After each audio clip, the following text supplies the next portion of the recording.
Todo empezó hace más de un siglo, en un campo de batalla de algún lugar, el viejo mundo. El entusiasmo y la sed de sangre de la mañana dio paso a una monótona e implacable masacre. Y, cuando el sol se puso, la jornada terminó con muchas bajas en ambos bandos. Exhaustos y frustrados, los supervivientes se desplomaron mientras los buitres volaban en círculos sobre ellos. La victoria, caprichosa como siempre, permanecía fuera del alcance de ambos bandos. La batalla terminó en empate. El cansancio mutuo dio lugar a una tregua y los líderes de ambos ejércitos se reunieron para parlamentar. Mientras los mandamases discutían, las tropas se recuperaban, agradecidas por el aplazamiento de las hostilidades y soñando con un final temprano de la campaña y una cena caliente.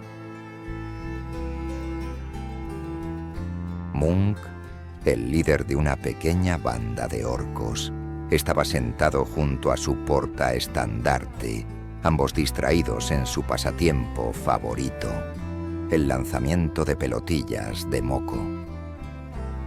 Tras ganar con un amago y tiro curvo, Munk ordenó con un gesto a su compañero que le dejase solo. Recostado, se preguntó cuándo terminarían las estúpidas negociaciones. Contempló con una sonrisa las pilas de cadáveres de enanos repartidas por el valle en forma de bol donde había tenido lugar la lucha. En el extremo sur del mismo se alzaba una gran estructura en forma de cúpula de piedra con tonos plateados, sin duda una más de las reliquias de épocas más pacíficas. Era junto a esta estructura que Munk estaba reposando su dolorida espalda. Aburrido de no hacer nada y motivado por los rugidos de su vientre, el orco empezó a escarbar en la tierra esperando encontrar alguna lombriz que llevarse al buche. Fue entonces cuando sus zarpas encallecidas rascaron algo duro y liso. Tiró de ello, pero no cedió. Forcejeó y tampoco ocurrió nada. Y entonces empujó. Algo cedió. Se escuchó un chasquido y a su espalda sonó un poderoso siseo, producido por una puerta olvidada en el lateral del ancestral edificio, que se abrió deslizándose hacia arriba y dejando escapar el aire viciado y seco de su interior. Munk, que habría mojado los calzones de la impresión en caso de haber llevado, observó boquiabierto el reluciente salón revelado ante él. Extrañas armaduras adornaban las paredes, peculiares mosaicos cubrían el suelo, y en su centro, sobre un gran pedestal enjollado, reposaba un enorme libro. Pronto se hubo reunido una multitud considerable alrededor de Munk, que estaba a la vez orgulloso de su descubrimiento y preocupado por haber metido la pata. En aquel entonces, el castigo orco habitual por meter la pata era la decapitación, para que no hubiera reincidentes. Mientras esa multitud miraba al interior del extraño edificio, examinando las vistas y preguntándose por la importancia del extraño libro, los líderes negociantes de los dos grandes ejércitos fueron informados del peculiar descubrimiento.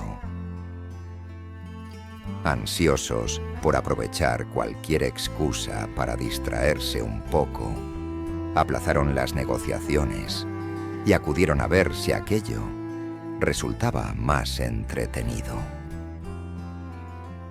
Los comandantes y oficiales se reunieron dentro de la antigua estructura y pronto la conversación se centró en el tomo ancestral. Por desgracia, nadie entre los presentes dominaba lenguas muertas de la antigüedad, y aunque algunos trataron de encontrar un significado al extraño texto, La asamblea pronto tuvo que aceptar que eso escapaba a sus posibilidades. Sin perder un instante, mandaron mensajeros en busca de alguien lo bastante letrado como para poder descifrar los secretos del tomo, y acabaron dando con un enano increíblemente anciano, medio ciego, y con fama de ser experto en todos los idiomas, tanto modernos como arcaicos. Cuando llegó, se le hizo entrega del libro y se sentó en el suelo para leerlo, feliz de tener la oportunidad de desentrañar sus secretos olvidados.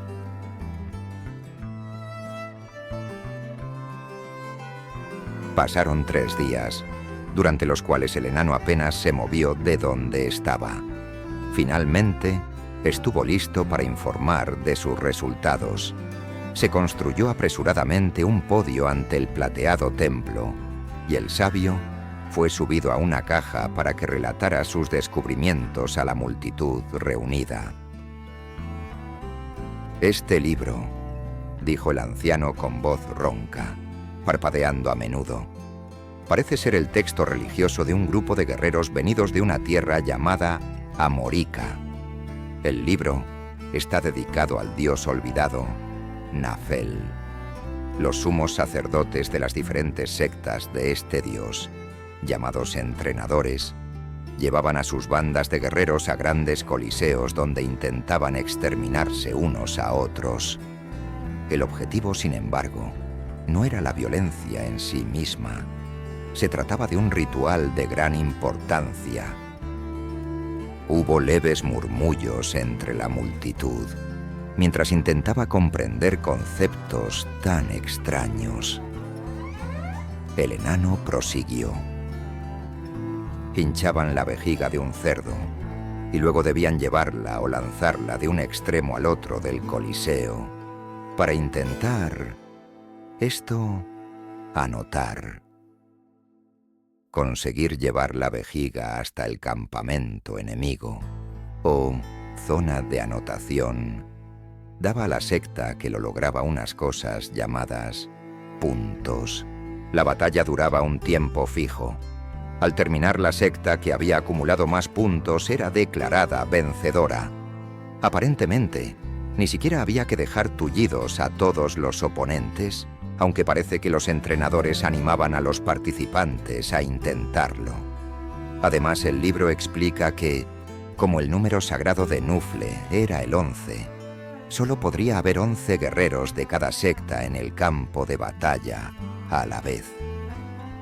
En ese momento, hubo mucha agitación entre los orcos, pues muchos de los presentes se quitaron los zapatos para tratar de averiguar cuánto era 11.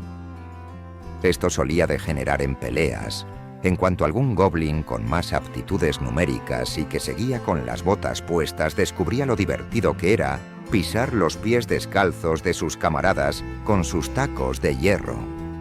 Ignorando los ocasionales aullidos de dolor, el enano continuó hablando. Esto no significa que solo hubiese 11 miembros de cada secta o equipo, como también se les conocía. Los guerreros heridos podían retirarse y ser reemplazados por reservas en buen estado, siempre que no se superase el número sagrado. También se podía golpear a los oponentes en cualquier momento, pero sin usar armas. Nufle dijo una vez que nuestro cuerpo es nuestra arma, y aunque se permitían armaduras por protección y adorno, toda arma marcial estaba prohibida en Coliseo. También está escrito que el conflicto debía resolverse en un campo rectangular, ubicado en el interior de un enorme bol. Todas las miradas recorrieron la forma del campo de batalla en el que se habían reunido, mientras grandes grupos de buitres empachados trataban débilmente de remontar el vuelo. Me da la impresión, prosiguió el enano, que Nufle ha visto nuestro dilema y está tratando de resolverlo. propongo que cada bando reúna un equipo y que resolvamos nuestras diferencias de la forma indicada en el libro. Un nuevo murmullo, esta vez de asentimiento, recorrió la multitud y pronto creció hasta ser un vitoreo, excepto por supuesto en la esquina donde estaban los goblins enzarzados en su propio deporte de pisotones. Y así fue como, por primera vez en muchos siglos, se jugó al fútbol americano de Nufle en el viejo mundo. Se infló una vejiga de cerdo, pese a las protestas del propio cerdo, y los guerreros elegidos de cada bando se ataviaron con las armaduras sacadas del templo. Con los equipos reunidos, un chamán local que había sido reclutado a la fuerza para hacer de árbitro neutral y que iba vestido con pieles de cebra para la ocasión, sopló el silbato y el partido dio comienzo. No había campo propiamente dicho, o al menos no estaba delimitado, y las pocas reglas que se emplearon fueron las que el anciano enano pudo ir deduciendo sobre la marcha a partir del confuso texto. A día de hoy, nadie está seguro de quién ganó, pero sí se sabe que hubo considerable violencia y acritud entre ambos bandos, y todos coincidieron en que lo habían pasado muy bien, mejor incluso que aporreándose unos a otros con hachas. La contienda fue olvidada, y ambos bandos se dispersaron para llevar el emocionante descubrimiento a su tierra natal, donde cada tribu se apresuró a formar un equipo. Fueron los que se quedaron a limpiar el desastre del campo de batalla, quienes descubrieron una extraña superficie verde justo debajo de la tierra ensangrentada, con símbolos y líneas grabadas. La limpieza se convirtió en una excavación y pronto hubieron despejado una gran parcela rectangular. Los trabajadores quedaron en silencio, conscientes de la importancia de su hallazgo. El sagrado terreno de juego del que se hablaba en el libro se mostraba por primera vez en siglos. El enano, que había adoptado el nombre de Sacro Comisario Rotheel, en honor a un sacerdote mencionado en el libro, ofreció una sentida plegaria a Nufle y empezó a trazar planes de futuro.